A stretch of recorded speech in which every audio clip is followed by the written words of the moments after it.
हरे कृष्णा। आप सभी का हार्दिक स्वागत है मेरी श्रीमद् भगवद गीता की सीरीज में।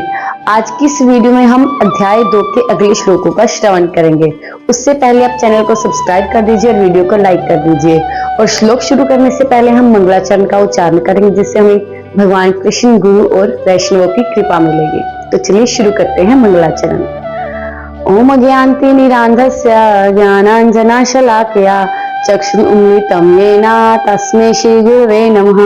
श्रीचैतन्यमनोभीष्टं स्थापितं येन भूतले स्वयं रूपः कदा मह्यं ददाति स्वपदान्तिकं। वन्देऽहं श्रीगुरु श्रीयुतपदकमलं श्रीगुरुन् वैष्णवांश्च श्रीरूपं सागरजातं सहगण रघुनाथान्वितं तं सजीवं सावधेतं सावधूतं परिजन सहितं कृष्ण चैतन्य देवं श्री राधा कृष्ण पादान् सहगण ललिता श्री विशाखान्वितांश्च। नमो विष्णुपादाय कृष्ण प्रेष्ठाय भूतले श्रीमते भक्ति वेदांत स्वामी निति नामिने। नमस्ते सारस्वते देवे गौरवाणी प्रचारिणे निर्विशेष शून्यवादी पाश्चात्य देश तारिणे। हे कृष्ण करुणा सिंधु दीनबंधु जगतपते गोपेश गोपिका कांत श्री राधा कांत नमोस्तुते। तप्त कांचन गौरांगी श्री राधे वृंदावनेश्वरी वृषभानुसुते देवी प्रणमामि हरिप्रिये। वाञ्छा कल्पतरुभ्यश्च कृपा सिन्धुभ्येव च पतितानां पावनेभ्यो वैष्णवेभ्यो नमो नमः। जय श्री कृष्ण चैतन्य प्रभु नित्यानंद श्री अद्वैत गदाधर श्रीवासादि गौर भक्त वृंद। हरे कृष्णा कृष्ण कृष्ण हरे हरे हरे राम राम राम हरे हरे। हरे कृष्णा। श्रीमद् भगवद गीता अध्याय 2 गीता का सार श्लोक संख्या 12। ना तु एव अहम जातु न अस्म त्वं न इमे जन अधिपा न च एव न भविष्याम सर्वे व्यम अत्पराम। अर्थ, ऐसा कभी नहीं हुआ कि मैं ना रहा हूँ या तुम ना रहे हो अथवा ये समस्त राजा ना रहे हो, और ना ऐसा है कि भविष्य में हम लोग नहीं रहेंगे। तात्पर्य, वेदों में कठोपनिषद में तथा श्वेताश्वर उपनिषद में भी कहा गया है कि जो श्री भगवान असंख्य जीवों के कर्म तथा कर्म फलों के अनुसार उनकी अपनी अपनी परिस्थितियों में पालक हैं, वही भगवान अंश रूप में हर जीव के हृदय में वास करते हैं। केवल साधु पुरुष जो एक ही ईश्वर को भीतर बाहर देख सकते हैं, पूर्ण एवं शाश्वत शांति प्राप्त कर पाते हैं। जो वैदिक ज्ञान अर्जुन को प्रदान किया गया, वही विश्व के उन समस्त पुरुषों को प्रदान किया जाता है जो विद्वान होने का दावा तो करते हैं, किंतु जिनकी ज्ञान राशि न्यून है। भगवान यह स्पष्ट कहते हैं कि वे स्वयं, अर्जुन तथा युद्ध भूमि में एकत्र सारे राजा शाश्वत प्राणी हैं, और इन जीवों की बद्ध तथा मुक्त अवस्थाओं में भगवान ही एकमात्र उनके पालक हैं। भगवान परम पुरुष हैं तथा भगवान का चिर संगी अर्जुन एवं वहां पर एकत्र सारे राजगण शाश्वत पुरुष हैं। ऐसा नहीं है कि ये भूतकाल में प्राणियों के रूप में अलग अलग उपस्थित नहीं थे, और ऐसा भी नहीं है कि ये शाश्वत पुरुष बने नहीं रहेंगे। उनका अस्तित्व भूतकाल में था और भविष्य में भी निर्बाध रूप से बना रहेगा, अतः किसी के लिए शोक करने की कोई बात नहीं है।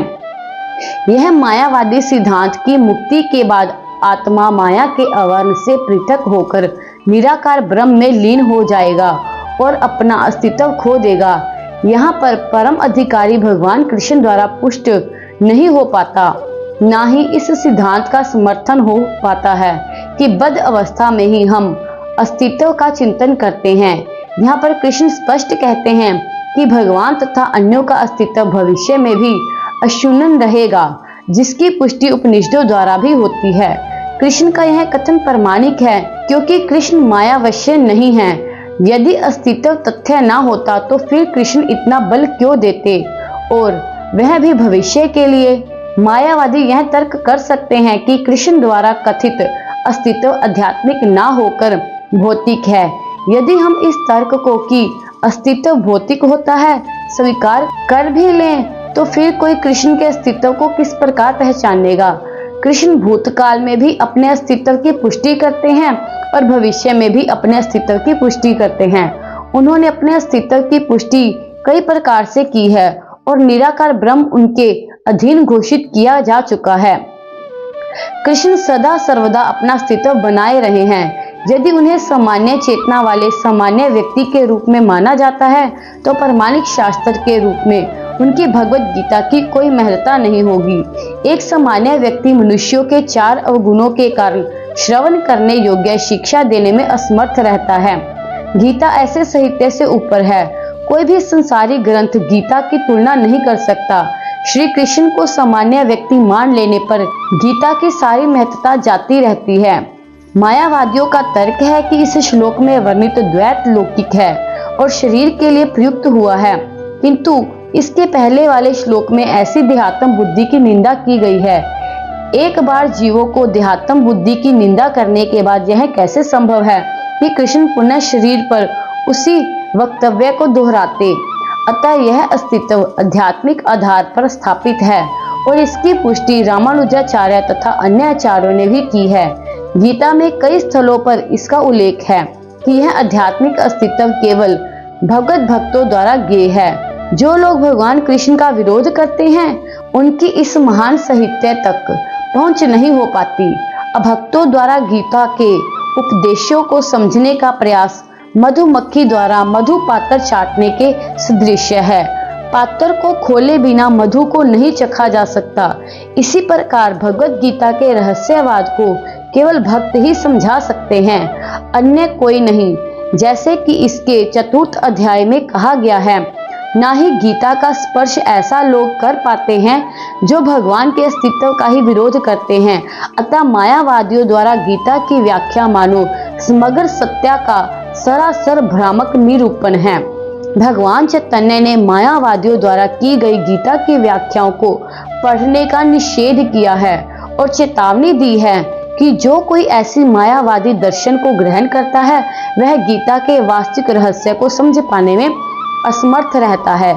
यदि अस्तित्व का अभिप्राय अनुभव गम्य ब्रह्मांड से है तो भगवान द्वारा उपदेश देने की कोई आवश्यकता नहीं थी। आत्मा तथा परमात्मा का द्वैत शाश्वत तथ्य है और इसकी पुष्टि वेदों द्वारा होती है, जैसा कि ऊपर कहा जा चुका है। आज का श्रवण यहीं पर समाप्त करेंगे और आगे की वीडियो में अगले श्लोकों का श्रवण करेंगे। हरे कृष्णा।